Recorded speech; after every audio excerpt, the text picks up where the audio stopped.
Namaste, Dhanavat Pranam.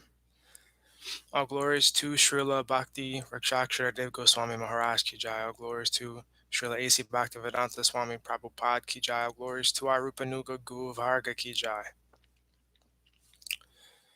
Śrīmad-Bhāgavatam, Canto 1, Creation, Chapter 1. Questions by the Sages.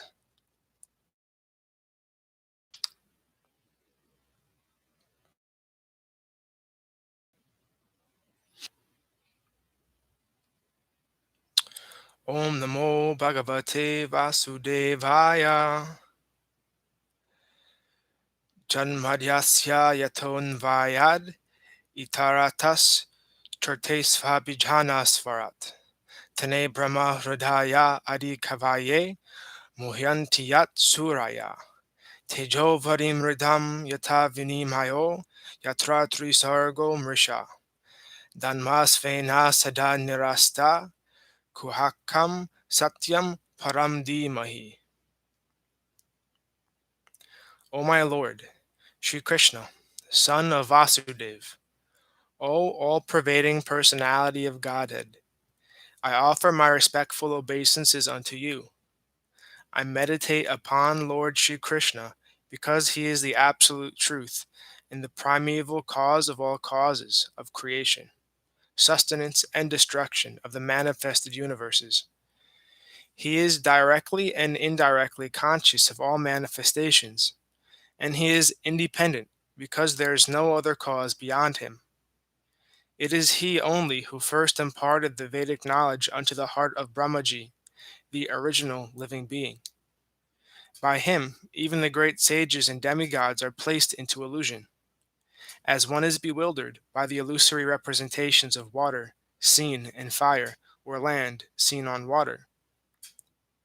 Only because of him do the material universes temporarily manifested by the reactions of the three modes of nature appear factual, although they are unreal.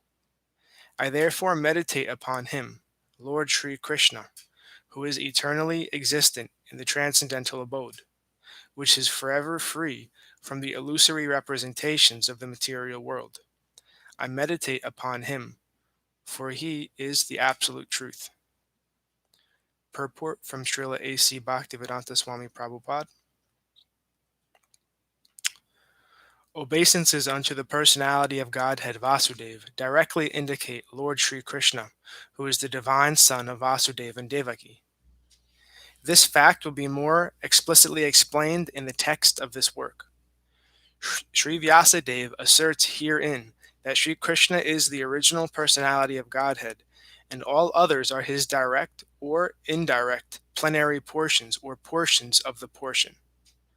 Srila Jiva Goswami has even more explicitly explained the subject matter in his Krishna Sandarbha, and Brahma, the original living being, has explained the subject of Sri Krishna substantially in his treatise named the Brahma Samhita. In an Upanishad, in the Samaveda, it is also stated that Lord Sri Krishna is the divine son of Devaki. Therefore, in this prayer, the first proposition holds that Lord Sri Krishna is the primeval Lord, and if any transcendental nomenclature is to be understood as belonging to the absolute personality of Godhead, it must be the name indicated by the word Krishna, which means the all-attractive. In Bhagavad Gita, in many places, the Lord asserts himself to be the original personality of Godhead, and this is confirmed by Arjuna and also by great sages like Narada, Vyasa, and many others. In the Padma Purāna, it is also stated that out of the innumerable names of the Lord, the name of Krishna is the principal one. Vasudeva indicates the plenary portion of the personality of Godhead, and all different forms of the Lord being identical with Vasudeva are indicated in this text. The name Vasudeva particularly indicates the divine son of Vasudeva and Devaki. Sri Krishna is always meditated upon by the Paramahamsas, who are the perfected ones among those in the renounced order of life. Vasudeva, or Lord Sri Krishna, is the cause of all causes. Everything that exists emanates from the Lord. How this is so is explained in later chapters of this work. This work is described by Mahaprabhu Sri Chaitanya as the spotless Purāna, because it contains the transcendental narration of the personality of Godhead, Sri Krishna. The history of Śrīmad-Bhāgavatam is also very glorious. It was compiled by Sri Vyasadeva after he had attained maturity in transcendental knowledge. He wrote this under the instructions of Sri Naradaji, his spiritual master. Vyasadeva compiled all Vedic literatures, containing the 4 divisions of the Vedas, the Vedanta Sutras or the Brahma Sutras, the Puranas, the Mahabharata, and so on. But nevertheless, he was not satisfied. His dissatisfaction was observed by his spiritual master, and thus Narada advised him to write on the transcendental activities of Lord Sri Krishna. These transcendental activities are described specifically in the 10th canto of this work. But in order to reach the very substance, one must proceed gradually by developing knowledge of the categories. It is natural that a philosophical mind wants to know about the origin of the creation. At night he sees the stars in the sky, and he naturally speculates about their inhabitants. Such inquiries are natural for a man, because he has a developed consciousness which is higher than that of animals. The author of Śrīmad-Bhāgavatam gives a direct answer to such inquiries. He says that Lord Sri Krishna is the origin of all creations. He is not only the creator of the universe, but the destroyer as well. The manifested cosmic nature is created at a certain point, at a certain period, by the will of the Lord. It is maintained for some time, and then it is annihilated by his will. Therefore, the supreme will is behind all cosmic activities. Of course, there are atheists of various categories who, due to a poor fund of knowledge. The modern scientist, for example, has created space satellites, and by some arrangement or other, these satellites are thrown into outer space to fly for some time at the control of the scientist who is far away. Similarly, all the universes with innumerable stars and planets are controlled by the intelligence of the personality of Godhead. In Vedic literatures, it is said that the absolute truth, personality of Godhead, is the chief amongst all living personalities. All living beings, beginning from the first created being, Brahma, down to the smallest ant, are individual living beings. And above Brahma, there are even other living beings with individual capacities, and the personality of Godhead is also a similar living being. And he is an individual, as are other living beings. But the Supreme Lord, or the Supreme Living Being, has the greatest intelligence, and he possesses supermost inconceivable energies of all different varieties. If a man's brain can produce a space satellite, one can very easily imagine how brains higher than man can produce similarly wonderful things which are far superior. The reasonable person will easily accept this argument, but there are stubborn atheists who would never agree.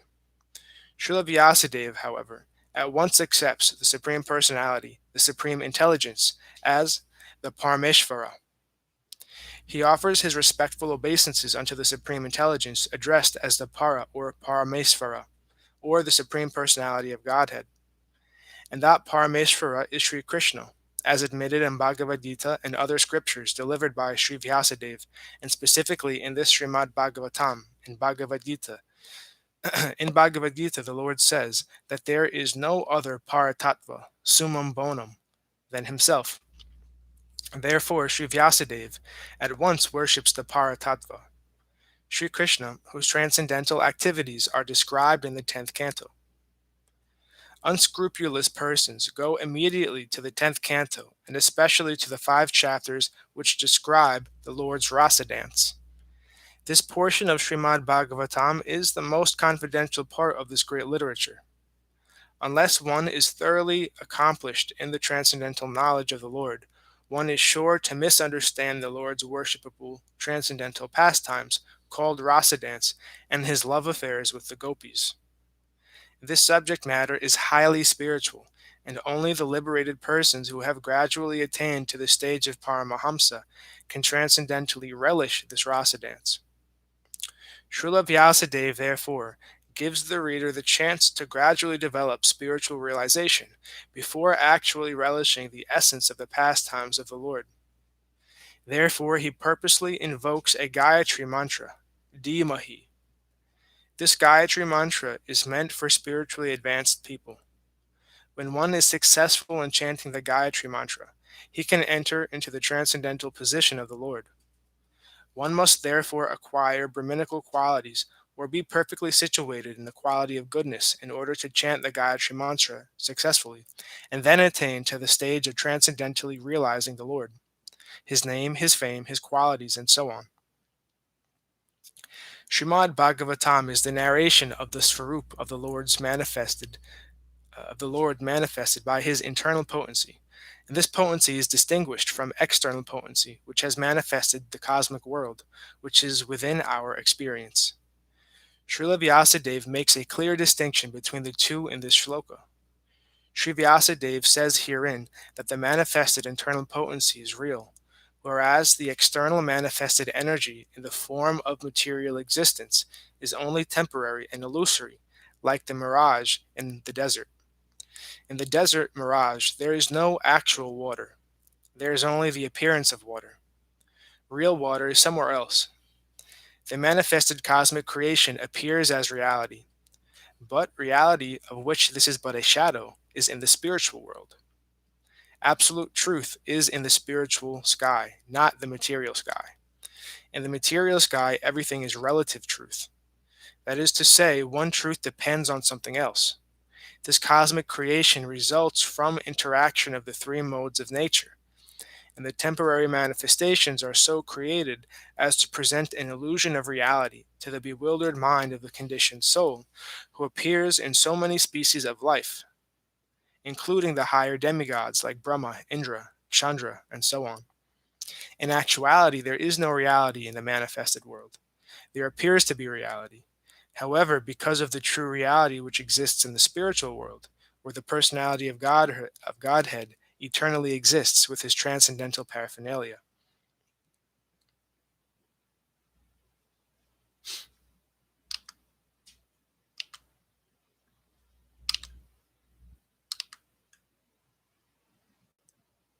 The chief engineer of a complicated construction does not personally take part in the construction, but he knows every nook and corner because everything is done under his direction.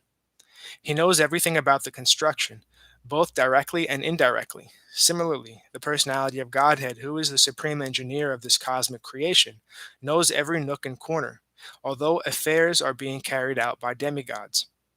Beginning from Brahma down to the insignificant ant, no one is independent in the material creation. The hand of the Lord is seen everywhere. All material elements, as well as all spiritual sparks, emanate from him only. And whatever is created in this material world is but the interaction of two energies, the material and the spiritual, which emanate from the absolute truth. Personality of Godhead can manufacture water in the chemical laboratory but in reality the living entity works in the laboratory under the direction of the Supreme Lord, and the materials with which he works are also supplied by the Lord. The Lord knows everything indirectly and directly, and he is cognizant of all minute details, and he is fully independent. He is compared to a mine of gold, and the cosmic creations, so many different forms, are compared to objects made from gold, such as gold rings, necklaces, and so on. The gold ring and the gold necklace are qualitatively one with the gold in the mine, but quantitatively the gold in the mine is different. Therefore, the absolute truth is simultaneously one and different. Nothing is absolutely equal with the absolute truth, but at the same time, nothing is independent of the absolute truth.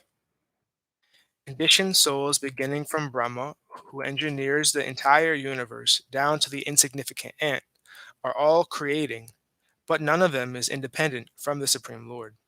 The materialist wrongly thinks that there is no creator other than his own self. This is called Maya, or illusion. Because of his poor fund of knowledge, the materialist can see beyond the purview of his imperfect senses, and thus he thinks that matter automatically takes its own shape without the aid of a superior intelligence. This is refuted in this shloka by Srila Vyasadeva. Since the complete whole, or the absolute truth, is the source of everything, nothing can be independent of the body of the absolute. Whatever happens to the body quickly becomes known to the embodied. Similarly, the creation is the body of the absolute whole. Therefore, the absolute knows everything directly and indirectly that happens in the creation. In the Shruti mantra, it is also stated that the absolute whole, or Brahman, is the ultimate source of everything. Everything emanates from him and everything is maintained by him. And at the end, everything enters into him. That is the law of nature. In the Smriti mantra, the same is confirmed. It is said that the source from which everything emanates at the beginning of Brahma's millennium, and the reservoir to which everything ultimately enters, is the absolute truth, or Brahman. Material scientists take it for granted that the ultimate source of the planetary system is the sun, but they are unable to explain the source of the sun. Herein the ultimate source is explained. According to the Vedic literatures, Brahma, who may be compared to the sun, is not the ultimate creator. It is stated in this shloka that Brahma was taught Vedic knowledge by the personality of Godhead. One may argue that Brahma, being the original living being, could not be inspired because there was no other being living at that time. Herein it is stated that the Supreme Lord inspired the secondary creator, Brahma, in order that Brahma could carry out his creative functions. So the supreme intelligence behind all creations is the absolute Godhead, Sri Krishna.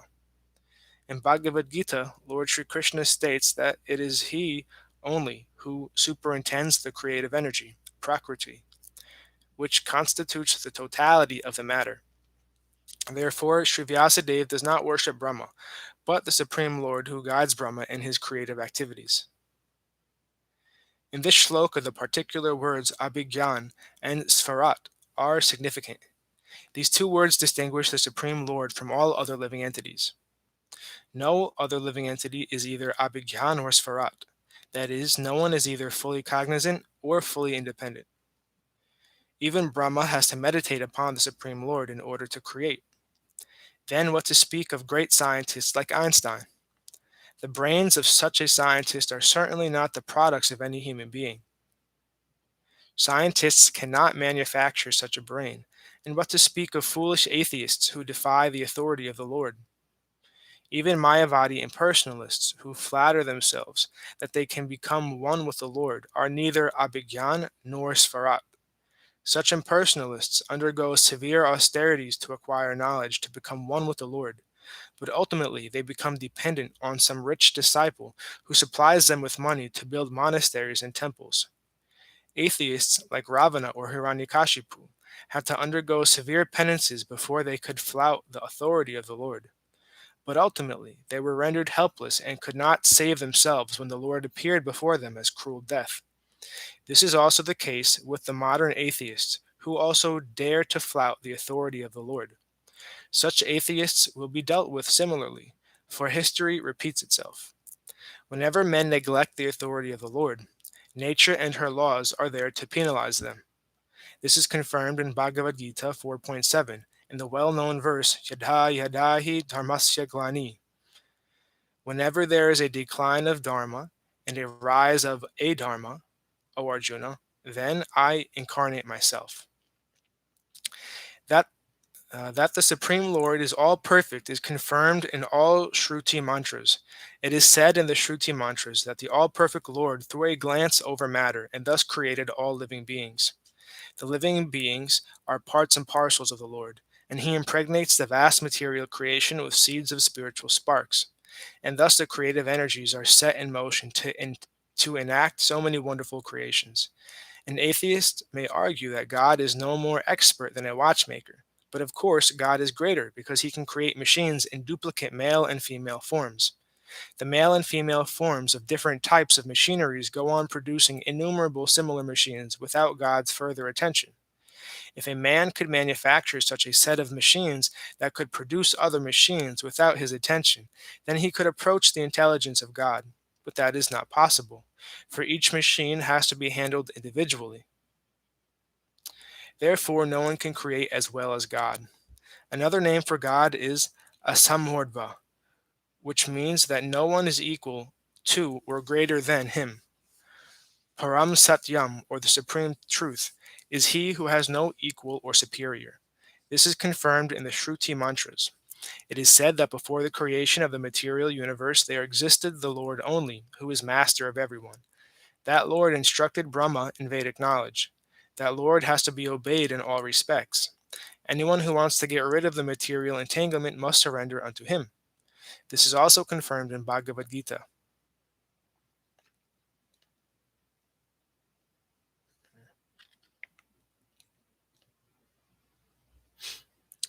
Unless one surrenders unto the lotus feet of the Supreme Lord, it is certain that he will be bewildered. When an intelligent man surrenders unto the lotus feet of Krishna and knows completely that Krishna is the cause of all causes, as confirmed in Bhagavad Gita, then only can such an intelligent man become a Mahatma, or a great soul.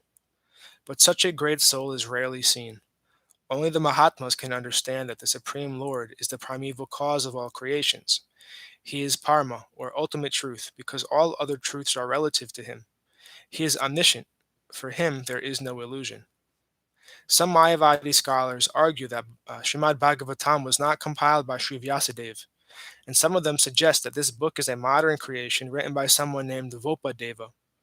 In order to refute such meaningless arguments, Sri Sridhar Swami points out that there is reference to the Bhagavatam in many of the oldest Puranas. This first shloka of Bhagavatam begins with the Gayatri mantra. There is reference to this in the Matsya Purana, which is the oldest Purana.